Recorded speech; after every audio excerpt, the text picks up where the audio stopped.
अस्सलामुअलैकुम स्टूडेंट्स, उम्मीद है आप लोग खैरियत से होंगे। आज हमारा केमिस्ट्री का लेक्चर नंबर 2 है, जिसमें हम chapter number 1 fundamentals of chemistry को फर्दर स्टडी करेंगे। आपने प्रीवियस लेक्चर में केमिस्ट्री की फर्स्ट 3 ब्रांचेस को स्टडी किया था। आज 4th ब्रांच है हमारे पास, biochemistry. It is the branch of chemistry in which we study the structure, composition and chemical reaction of substances found in living organisms.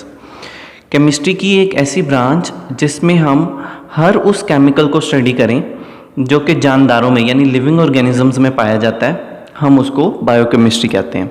मिसाल के तौर पे हम बायोकेमिस्ट्री में प्रोटीन्स को, कार्बोहाइड्रेट्स को, लिपिड्स को और वाटर मॉलिक्यूल्स को और इवन डीएनए को भी स्टडी करते हैं। इसके अलावा हम लोग बायोकेमिस्ट्री के थ्रू हमारी बॉडी में जितने केमिकल रिएक्शंस हो रहे हैं यानी मेटाबॉलिज्म हो रहा है, उसमें जो प्रोडक्ट्स बन रहे हैं और जो चीज़ें इस्तेमाल हो रही हैं, हम उसको भी बायोकेमिस्ट्री में स्टडी करते हैं। स्टूडेंट्स, बायोकेमिस्ट्री में इतनी ज़्यादा नॉलेज है, यानी एक वास्ट नॉलेज रखती है, जिसकी वजह से अब हम इसको एक प्रॉपर अलग सब्जेक्ट कंसीडर करते हैं। आपकी बायोकेमिस्ट्री का इस्तेमाल मुख्तलिफ़ जगहों पे होता है, जैसा कि मेडिसिन, दवाइयाँ बनाने वाली कंपनी में, फूड साइंसेस यानी जो हमारे न्यूट्रिशनिस्ट होते हैं जो हमें बैलेंस डाइट में हेल्प करते हैं, ये भी बायोकेमिस्ट्री के थ्रू पॉसिबल होता है। और लास्ट में एग्रीकल्चर में भी बायोकेमिस्ट्री इस्तेमाल होती है। नेक्स्ट ब्रांच है हमारे पास industrial chemistry. The branch of chemistry that deals with the manufacturing of chemical compounds on commercial scale is called industrial chemistry. Chemistry की एक ऐसी ब्रांच जो कि केमिकल कंपाउंड्स को एक बड़े स्केल पर बनाने में हेल्प करती हो, हम उसको इंडस्ट्रियल केमिस्ट्री कहते हैं।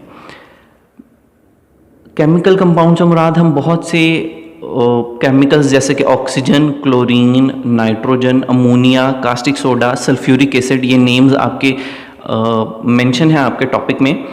ये सब हम कमर्शियली पहले प्रिपेयर करते हैं और इसके बाद इसको मज़ीद दूसरे बड़े कंपाउंड्स बनाने में भी इस्तेमाल करते हैं। मिसाल के तौर पे हम अमोनिया को इस्तेमाल करते हैं फर्टिलाइज़र्स बनाने के लिए, और ये जितने भी केमिकल्स हैं मज़ीद दूसरी इंडस्ट्रीज़ में भी इस्तेमाल होते हैं। और ये सब किसके थ्रू पॉसिबल हो रहा है?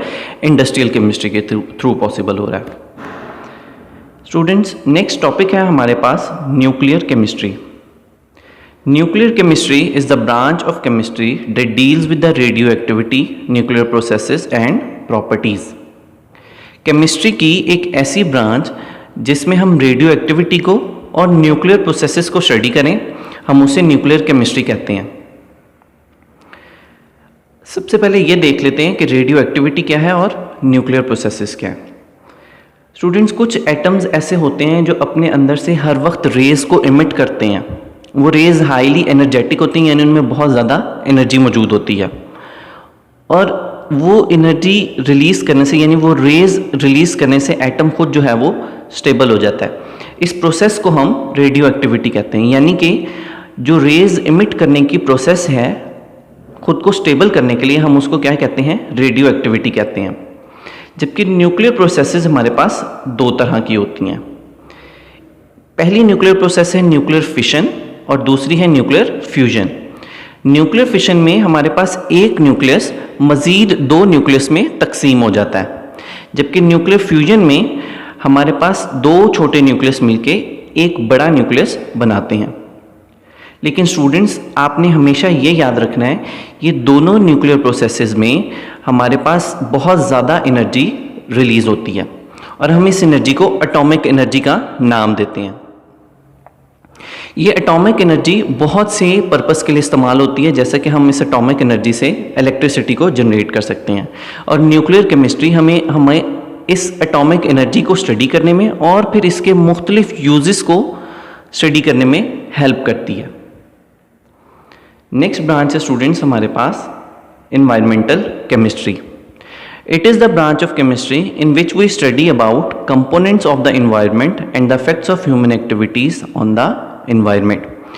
केमिस्ट्री की ऐसी ब्रांच जो हमें माहौल के मुख्तलिफ कंपोनेंट्स यानी मुख्तलिफ हिस्सों को और फिर उसकी केमिकल कंपोजिशन क्या है, वो किस काम में आ रहे हैं, किस चीज़ में इस्तेमाल हो रहे हैं, और फिर उस पर ह्यूमन एक्टिविटीज़ का क्या असर हो रहा है, ये सब हम एनवायरमेंटल केमिस्ट्री के थ्रू स्टडी करते हैं।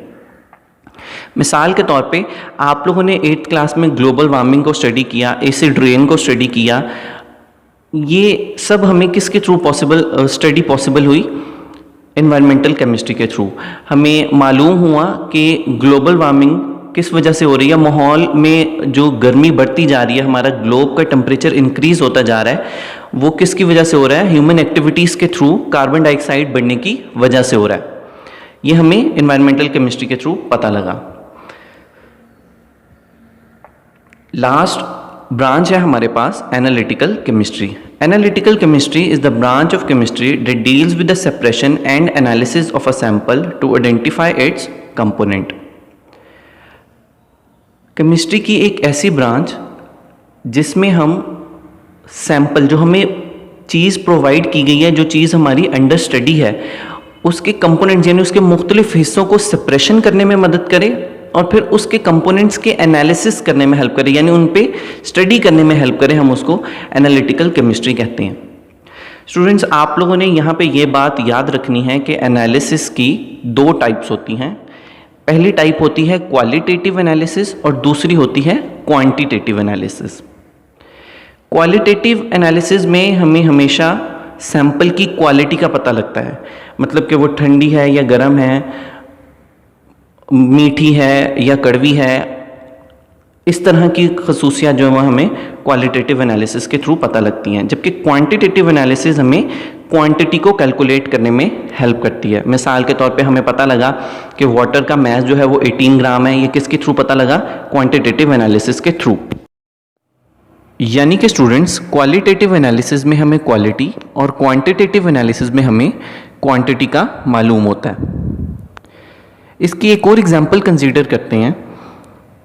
अगर मैं ये कहता हूँ कि वाटर का बॉइलिंग पॉइंट अल्कोहल के बॉइलिंग पॉइंट से ज़्यादा है, तो ये एनालिसिस क्वालिटेटिव होगा। लेकिन अगर मैं कहता हूँ कि वाटर का बॉइलिंग पॉइंट 100 सेल्सियस डिग्री और अल्कोहल का बॉइलिंग पॉइंट 78 सेल्सियस डिग्री है, तो ऐसे एनालिसिस को हम क्वांटिटेटिव एनालिसिस कहेंगे।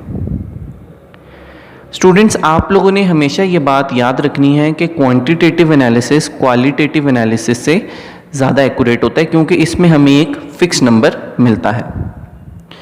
उम्मीद है स्टूडेंट्स आप लोगों को आज का लेक्चर समझ आ गया होगा। मैंने बुक के पेज नंबर 3 पर मार्किंग कर दी है, आप भी अपनी बुक पर मार्किंग कर लीजिए और इस लेक्चर को अच्छे से याद कर लीजिए। अल्लाह आपका हामी व नासिर।